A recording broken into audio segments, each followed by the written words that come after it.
में वेद विद्या रहित मनुष्यों को बहु भक्ति किस प्रकार मिलेगी, उनका उद्धार कैसे होगा। इसलिए मनुष्य को ऐसा तप चाहिए जिससे थोड़े समय में पुण्य प्राप्त हो, मनवांछित फल मिले। ऐसी कथा सुनने की हमारी इच्छा है। सर्वशास्त्र कहता श्री सूत जी बोले, हे वैष्णवों, मैं पूजा आप सबने प्राणियों की इतनी बात पूछी है। अब मैं श्रेष्ठ व्रत को आप लोगों से कहूंगा, जिस व्रत को नारद जी ने लक्ष्मी नारायण जी से पूछा था। लक्ष्मीपति ने मुनिश्रेष्ठ नारद से कहा था, तो ध्यान से सुनो। एक समय योगी राज नारद जी दूसरों की इच्छा से अनेक लोकों में घूमते हुए मृत्यु लोक में यहाँ पहुंचे। यहाँ अनेक योनियों में पैदा हुए, अनेक योनियों में जन्मे हुए प्राय सभी मनुष्य अनेक प्रकार के दुखों से पीड़ित देखकर सोचा कि किस यत्न के करने से निश्चय इनके प्राणियों के दुखों का नाश हो सकता है। ऐसा मन में सोचकर विष्णु लोक को गए। वहां श्वेत वर्ण 4 भुजाओं वाले देव नारायण को देखकर जो वरमाला पहने हुए थे स्तुति करने लगे। हे भगवान, आप अत्यंत शक्ति से संपन्न है। आप मन और वाणी भी आपको नहीं हरा पाती है। आपका आदि मध्य अंत नहीं है। आप निर्गुण स्वरूप हो, सृष्टि के आदिभूत हो, भक्तों के दुखों भरने वाले हो। आपको मेरा नमस्कार है। नारद जी को इस प्रकार स्तुति करते हुए स्तुति सुनकर विष्णु भगवान बोले, हे मनुष्यश्रेष्ठ, आपके मन में क्या है? आपका किस काम के लिए आगमन हुआ है? निसंकोच कहो। तब नारद मुनि बोले, मृत्यु लोक में सब मनुष्य जो अनेक योनियों में पैदा हुए हैं, अपने अपने कर्मों के द्वारा अनेक प्रकार के दुखों से दुखी हो रहे हैं। इन आप मुझ पर दया रखते हो तो बताइए कि उन सबके मनुष्यों के दुख थोड़े से ही प्रत्यय से कैसे दूर हो सकते हैं। हे नारद, मनुष्यों की भलाई के लिए तुमने बहुत अच्छी बात पूछी है। जिस काम के करने से मनुष्य मोह से छूट जाता है, अब मैं तुमसे कहता हूँ, ध्यान से सुनो। बहुत पुण्य देने वाला, स्वर्ग और मृत्यु लोक दोनों में दुर्लभ एक उत्तम व्रत है। आज मैं प्रेमवश होकर तुमसे कहता हूँ, सत्यनारायण जी का ये व्रत अच्छी तरह विधि पूर्वक करके मनुष्य आयु पर्यंत सुख भोग कर मरने पर मोक्ष को प्राप्त होता है।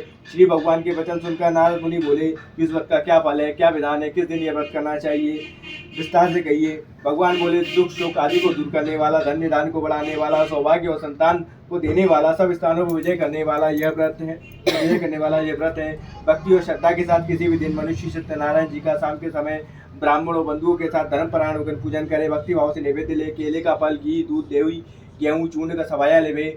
गेहूं के अभाव में साठी का चूर्ण ले, गुड़ ले, सभी भक्षण योग्य पदार्थों को अर्पण जमा करा के भगवान को अर्पण कर दे। तत्पश्चात स्वयं भोजन करे, ब्राह्मणों को भोजन करावे। तत्पश्चात स्वयं भोजन करे, नृत्य गीत आदि का आचरण करते हुए सत्यनारायण भगवान का स्मरण करते हुए समय व्यतीत करे। इस तरह व्रत करने पर मनुष्यों की इच्छा निश्चय ही पूरी होती है। विशेषकर कली काल में मोक्ष प्राप्ति का यही सरल उपाय है। बोलेंगे श्री सत्यनारायण भगवान। प्रथम अध्याय समाप्त। द्वितीय अध्याय प्रारंभ। सूत जी बोले, हे ऋषियों, जिसने पहले समय इस व्रत को किया है उसका इतिहास कहता हूँ, ध्यान से सुनो। सुंदर काशीपुरी नगरी में एक निर्धन ब्राह्मण रहता था। वह भूख प्यास से बेचैन हुआ नित्य पृथ्वी पर घूमता। ब्राह्मणों से प्रेम करने वाले भगवान ने ब्राह्मण को दुखी देखकर बूढ़े ब्राह्मण का रूप धारण कर उसके पास जाकर आदर के साथ पूछा, ए विप्र, नित्य दुखी हुआ पृथ्वी पर क्यों घूमता है? हे श्रेष्ठ ब्राह्मण, ये सब मुझसे कौन सुनना चाहता हूँ। ब्राह्मण बोला, मैं निर्धन ब्राह्मण हूँ, भिक्षा के लिए पृथ्वी पर फिरता रहता हूँ। हे भगवान, यदि आप इसका उपाय जानते हो तो कृपा कर कहो। परंतु ब्राह्मण बोला कि सत्यनारायण भगवान मनवांछित फल देने वाले हैं, इसीलिए ब्राह्मण तू उनका पूजन कर, जिसके करने से मनुष्य सभी दुखों से मुक्त हो जाता है। ब्राह्मण को व्रत का सारा विधान बताकर बूढ़े ब्राह्मण का रूप धारण करने वाले सत्यनारायण भगवान अंतर ध्यान हो गए। जिस व्रत को व्रत ब्राह्मण ने बताया था कि मैं उसको करूंगा, ये निश्चय कर उस रात में नींद नहीं आई। वो सवेरे उठा, सत्यनारायण भगवान के व्रत का निश्चय कर भिक्षा के लिए चला गया। उस दिन उसे भिक्षा में पहले दिन की अभिक्षा बहुत अधिक धन मिला, जिससे बंधु बांधवों के साथ व्रत करने को तैयार हो गया। और इसके करने से वह ब्राह्मण सब दुखों से छूटकर अनेक प्रकार की संपत्ति सिद्ध हुआ। उस समय हर महीने व्रत करने लगा। इस तरह सत्यनारायण भगवान के व्रत को जो करेगा वह सब पापों से छूटकर मोक्ष को प्राप्त होगा। आगे जो पृथ्वी पर सत्यनारायण भगवान का व्रत करेगा वह मनुष्य सब दुखों से छूट जाएगा। इस तरह नारद जी ने नारायण का कहा हुआ ये व्रत मैं तुमसे कहता हूँ। ए विप्रों, अब मैं और क्या कहूँ। ऋषि बोले, मुनीश्वर, संसार में इस ब्राह्मण से सुनकर किस किस ने इस व्रत को किया है हम सब सुनना चाहते हैं, इसके लिए हमारे मन में श्रद्धा है। सूत जी बोले, हे मुनियों, जिसने इस व्रत को किया है वो सब सुनो। एक समय ब्राह्मण धन ऐश्वर्य के अनुसार बंधु बांधवों के साथ व्रत करने को तैयार हुआ। उसी समय लकड़ी बेचने वाला बूढ़ा आदमी आया। बाहर लकड़ियों को रखकर ब्राह्मण के मकान में गया। प्यास से दुखी लकड़हारा उनको व्रत करता हुआ देखकर ब्राह्मण को नमस्कार करके कहने लगा कि आप क्या कर रहे हैं, इसके करने से क्या फल मिलता है, कृपा कर मुझसे कहो। ब्राह्मण ने कहा, सभी मनोकामनाओं को पूरे करने वाला सत्यनारायण भगवान का व्रत है। इसकी ही कृपा से मेरे यहाँ धन्य धान्य की वृद्धि हुई है। ब्राह्मण से इस व्रत के बारे में बताकर लकड़हारा बड़ा प्रसन्न हुआ। चरणामत लिया। प्रसाद खाने के बाद अपने घर को चल दिया। लकड़हारे ने मन में इस प्रकार का संकल्प किया कि आज गांव में लकड़ी बेचने से धन मिलेगा, उसी सत्यनारायण भगवान जी का उत्तम व्रत करूंगा। ये मन में विचार कर बूढ़ा आदमी लकड़ी अपने सिर पर रखकर जिस नगर में धनवान लोग रहते थे वैसे सुंदर नगर में गया। उस रोज वहां पर उसे लकड़ियों का दाम पहले दिन से चौगुना मिला। वह बूढ़ा लकड़हारा दाम लेकर अति प्रसन्न हो पक्के केले की फली, शक्कर, घी, दूध, दही, गेहूं का चूर्ण इत्यादि सत्यनारायण भगवान जी के व्रत की कुछ सामग्रियों को लेकर अपने घर को गया। तो उसे अपने भाइयों को बुलाकर विधि के साथ भगवान जी का पूजन कराया, व्रत किया उस व्रत के प्रभाव से वह बूढ़ा लकड़हारा धन पुत्र आदि से युक्त हुआ और संसार के समस्त उपभोग कर बनने पर वैकुंठ धाम को चला गया। बोलेंगे ऐसी सत्यनारायण भगवान की जय। द्वितीय अध्याय समाप्त। तृतीय अध्याय प्रारंभ। श्रुति जी बोले, हे श्रेष्ठ मुनियों, अब आगे की कथा कहता हूँ, ध्यान से सुनो। पहले समय में उल्कामुख नाम का एक राजा था। वो सत्य वक्ता था, जितेंद्रिय था, प्रतिदिन देव स्थानों पर जाता और धन देकर गरीबों की समस्याओं का समाधान किया करता था। उसकी पत्नी कमल के समान मुख वाली सती साध्वी थी। भद्रशिला नदी के तट पर दोनों ने श्री सत्यनारायण जी का व्रत किया। उस समय वहाँ एक साधु वैश्य आया। उसके पास व्यापार के लिए बहुत साधन था। वह नाव को किनारे पर ठहराकर राजा के पास गया। राजा को व्रत करता हुआ देखकर विनय के साथ पूछने लगा, हे राजन, भक्ति युक्त चित्त से आप क्या कर रहे हैं? मेरी सुनने की इच्छा है, तो आप मुझे बताइए, मैं सुनना चाहता हूँ।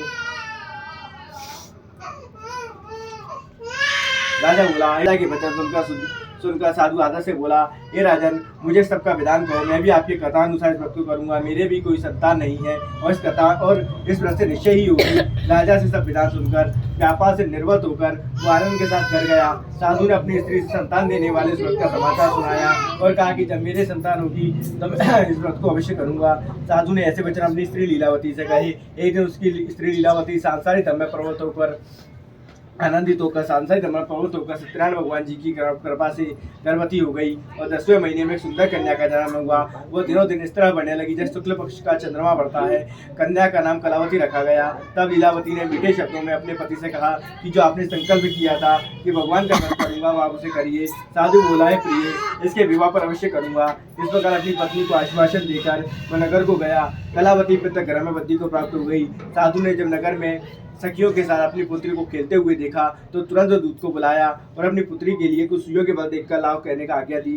साधु की आज्ञा पाकर दूत कंचन नगर पहुंचा। बड़ी खोज और देखभाल कर पुत्री के लिए सुइयों के वाले पुत्र को ले आया। उस सुइयों के लड़के को देखकर साधु ने अपनी पुत्री का विवाह उसके साथ कर दिया। किंतु दुर्भाग्य से वह विवाह के समय भी इस व्रत को करना भूल गया। तब श्री भगवान क्रोधित हो गए और श्राप दिया कि तुम्हें दारुण दुख प्राप्त होगा। अपने कार्य में कुशल जमाता बनिया समुद्र स्थित रत्नपुर नगर पहुंचे। वहाँ दोनों ससुर जमाई उस नगर में व्यापार करने लगे। एक रोज भगवान सत्यनारायण की माया से प्रेरित कोई चोर राजा का धन चुराकर भागे जा रहे थे, किंतु राजा के पुत्रों को आता हुआ देखकर चोर ने घबराकर भागते हुए राजा के धन को वहीं चुपचाप रख दिया। यहाँ भी दोनों ससुर जाकर बोले, ये दो चोर हम पकड़ कर लेकर आए हैं, देखकर आप आज्ञा दें। राजा की आज्ञा से उन्हें कठोर कारावास में डाल दिया गया। उनसे सब धन छीन लिया गया। सत्यनारायण भगवान की श्राप से उनकी पत्नी भी घर पर बहुत दुखी हुई। घर पर जो धन रखा था उसे चोर चुरा कर ले गए। शारीरिक मानसिक पीड़ा, भूख प्यास से दुखी तो अन्न की चिंता में कलावती एक ब्राह्मण के घर गई। वह उसे सत्यनारायण भगवान जी का व्रत होते देखा। फिर कथा सुनी, प्रसाद ग्रहण किया। रात को घर आई। माता ने कलावती से कहा, पुत्री अब तक कहाँ रही, तेरे मन में क्या है? कलावती बोली, हे माता, मैंने ब्राह्मण के घर में श्री सत्यनारायण जी का व्रत होते हुए देखा है। कन्या के वचन सुनकर लीलावती भगवान के पूजन की तैयारी करने लगी। लीलावती ने परिवार और बंधुओं से श्री सत्यनारायण जी का पूजन किया और वर के रूप में मांगा कि पति और दामाद शीघ्र घर जावे। साथ ही प्रार्थना की कि हम सबका अपराध क्षमा करो। सत्यनारायण भगवान ने इस व्रत से संतुष्ट हो गए और राजा चंद्रकेतु को सपने में दर्शन देकर कहा, हे राजन, दोनों विषयों को प्रातः ही छोड़ दो। सब धन